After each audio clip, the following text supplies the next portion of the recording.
Nagkadaghan karon ang nasakit sa breast cancer sa nasod. Apan di mawad-an og paglaom kay mamahimo na kining sayong masayran. Kinahanglan regular nga magpa-check up ug ilabi na karon nga aduna nay bag-o ug mas barato nga pamaagi sa pagdetect niini. Atong sayran pinaagi ni ining report. Usa ka breast cancer patient ang namatay sa Pilipinas matag oras. Miabot na sa halos 10,000 ang naghambi niini niadtong 2020 ug mas taas og 10% kini sa tanang mipanaw gumikan sa mong balatian sa tibok nasod. Gani kini na ang nag-una sa tanang matang sa cancer kung basihan ang gidaghanon sa bagong kaso niadtong 2020.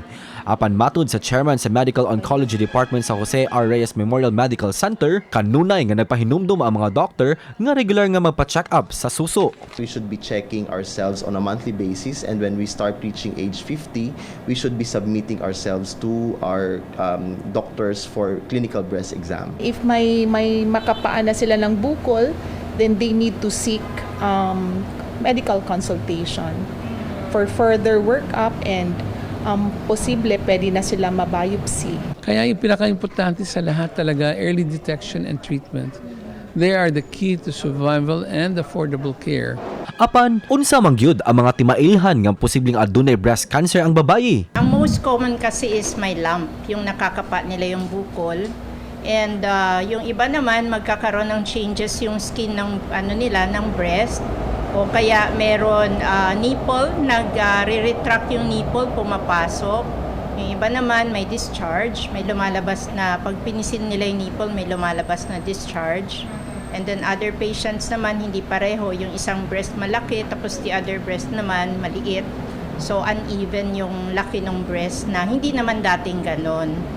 And also, at times, meron din pain. Sa mga nagpanagana nunod sa kamahal sa pagpa-check up, sigon sa DOH. Part po yan ng ating mga PhilHealth Consulta packages. So, wala po siyang bayad. Aduna na kuno teknolohiya nga mas barato, mas paspas og di sakit sa pag-breast examination sama sa bag-ong gilusad nga thermalytics. We have 100% sensitivity, ability to detect cancer, and 92% specificity. That means there could be some false positives. So that's why ultrasound is needed before you go for biopsy. So it's very reliable and accurate. Mark Rajiabelia, Balitang Bisdak.